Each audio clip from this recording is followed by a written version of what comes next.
Assalamualaikum warahmatullahi wabarakatuh. Perkenalkan, kami dari kelompok 12 akan mempresentasikan tentang bioremediasi. Anggota kelompoknya ada Lintang Adi Mawarti dengan 3 NIM akhir 008 dan saya sendiri Lara Aulia Fitri dengan NIM akhir 014. Selanjutnya ada materi yang akan disampaikan. Yang pertama ada pengertian bioremediasi, yang kedua jenis bioremediasi, yang ketiga mekanisme bioremediasi, yang keempat ada kelebihan bioremediasi, yang kelima ada kekurangan bioremediasi, yang keenam ada studi kasus, dan yang terakhir kesimpulan.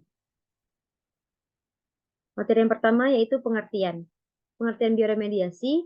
Bioremediasi pada prinsipnya adalah teknologi yang didesain untuk dapat mengkondisikan proses degradasi ataupun daur ulang limbah agar berjalan lebih cepat, lebih efektif, dan efisien. Bioremediasi dapat menggunakan bakteri, jamur, dan mikroba yang mampu mendegradasi bahan pencemar. Selanjutnya ada jenis bioremediasi. Secara umum, treatment dalam mengolah limbah dibagi dua kelompok besar, yaitu yang pertama ada in situ, dilakukan di lokasi terjadi percemaran. Misalnya, tanah yang terkontaminasi yang diremediasi tanpa memerlukan proses removal yang mahal atau air tanah yang hanya bisa dilakukan remediasi di tempat. Yang kedua ada ex situ. Ex situ melibatkan proses pemindahan media yang terkontaminasi. Metode ini membutuhkan alat-alat berat. Metode ex situ berisiko menimbulkan penyebaran kontaminasi atau tumpahan selama proses transportasi. Selanjutnya ada mekanisme bioremediasi. Yang pertama ada bioaugmentasi. Bioaugmentasi adalah praktik menambahkan mikroorganisme yang dikultur, terutama archaea dan bakteri ke dalam tanah atau air yang terkontaminasi untuk mendegradasi kontaminan. Mikroba-mikroba ini adalah mikroorganisme spesifik yang diidentifikasi sebagai mikroorganisme yang mampu mendegradasi kontaminan, target spesifik, dan meningkatkan tingkat degradasi kontaminan. Bioaugmentasi memerlukan biaya yang relatif rendah, hanya saja memerlukan waktu yang cukup lama dalam prosesnya. Yang kedua ada biostimulasi. Biostimulasi adalah stimulasi mikroorganisme yang ada di lingkungan untuk mempromosikan proses biodegradasi. Dalam proses biostimulasi, lingkungan dimodifikasi untuk merangsang mikroorganisme asli. Ini dilakukan terutama dengan menambahkan nutrisi seperti fosfor dan nitrogen ke lingkungan yang terkontaminasi untuk merangsang pertumbuhan mikroorganisme. Yang ketiga ada bioventing.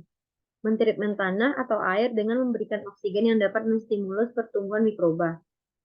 Yang keempat ada composting, yaitu mencampur tanah yang tercemar dengan bulking agen yang bisa menambah volume, kemudian membuat mereka terpapar ke udara. Yang kelima ada lawn farming, yaitu bentuk adaptasi dari teknologi farming tradisional atau proses pemberian oksigen melalui proses pembajakan tanah untuk meningkatkan aktivitas mikroba di tanah tersebut. Selanjutnya ada kelebihan bioremediasi.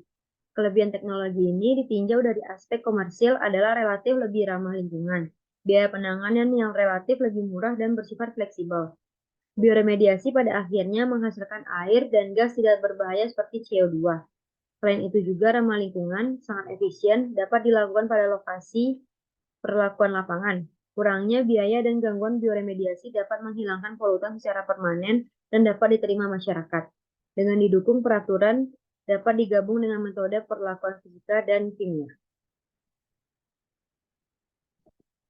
Selanjutnya, bioremediasi mempunyai keterbatasan dan kekurangan. Resiko yang dihasilkan merupakan senyawa yang tidak berbahaya meliputi CO2, air, dan sel biomasa.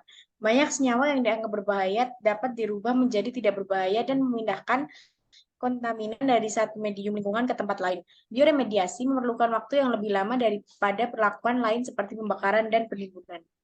Next. Selanjutnya ada studi kasus. Pada kali ini mengambil judul studi pengaruh suhu air terhadap aktivitas bakteri bioremediasi Nitrosomonas dan Nitrobakter pada pemeliharaan benih ikan patin Siam. Next. Untuk pendahuluannya, degradasi lingkungan akibat limbah budidaya dapat bersumber dari pasokan pakan, karena pakan yang dimanfaatkan untuk membentuk daging ikan sebenarnya hanya 20% sampai 30% dari jumlah yang diberikan. Sisa pakan yang tidak dikonsumsi dan tidak dicerna feses akan mengalami pembusukan atau perombakan oleh oleh bakteri pengurai. Produk utama dari perombakan bahan organik tersebut adalah amonia atau NH3 yang pada konsentrasi tertentu akan bersifat toksik terhadap ikan. Alternatif untuk mempertahankan kualitas lingkungan perairan secara efektif dan efisien adalah dengan menerapkan metode bioremediasi. Karena menurut Stimke, bakteri dapat berperan sebagai filter biologis karena dapat mengkonversi amonia menjadi nitrit melalui bentuk intermediate dan selanjutnya dipakai oleh bakteri untuk proses dekomposisi dan diubah menjadi nitrat. Sehubung dengan hal tersebut, perlu dilakukan penelitian untuk mengetahui suhu yang optimal dalam penggunaan bakteri bioremediasi untuk menanggulangi pencemaran air akibat limbah budidaya dalam pendederan ikan patin. Next. Untuk bahan dan metodenya sendiri, percobaan dilaksanakan di instansi riset lingkungan perikanan budidaya dan toksikologi Cibalagung. Rancangan yang digunakan adalah rancangan acak lengkap atau RAL dengan 3 ulangan. Dilakukan dalam ruangan tertutup dengan wadah berupa 15 akuarium kaca berukuran 70 x 40 x 45 cm3 yang dilengkapi dengan aerasi. Wadah penelitian diisi air tawar sebanyak 50 liter, air di dalam bak filter sebanyak 100 liter.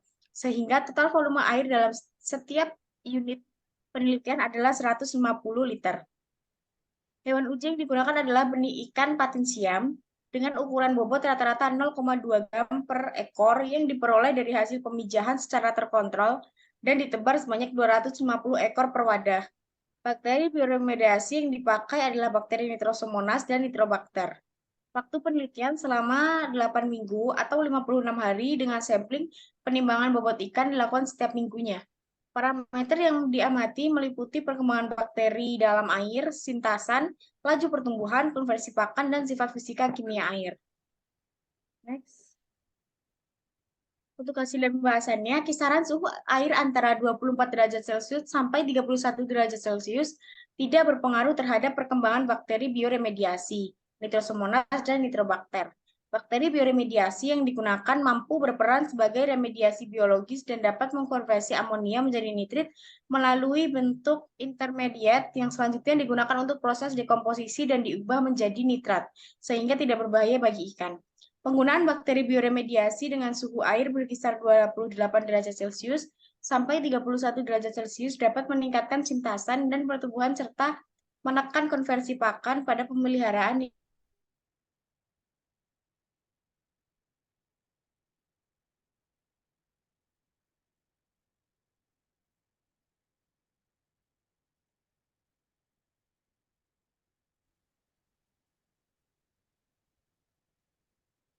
Untuk kesimpulannya sendiri, bioremediasi merupakan teknologi yang didesain untuk dapat mengkondisikan proses degradasi menggunakan bakteri, jamur, dan mikroba yang mampu mendegradasi bahan pencemar. Treatment dalam mengolah limbah dibagi menjadi dua, yaitu ada in situ dan ex situ. Mekanisme bioremediasi yaitu ada bioaugmentasi, biostimulasi, bioventing, composting, dan land farming. Kelebihan teknologi ini yaitu ramah lingkungan, sangat efisien, dan dapat dilakukan pada lokasi. Namun, bioremediasi memerlukan waktu yang lebih lama daripada perlakuan lain seperti pembakaran dan penimbunan. Next. Nah, berikut daftar pustaka yang kami gunakan. Mungkin cukup sekian presentasi dari kelompok kami. Kurang lebihnya mohon maaf. Wassalamualaikum warahmatullahi wabarakatuh.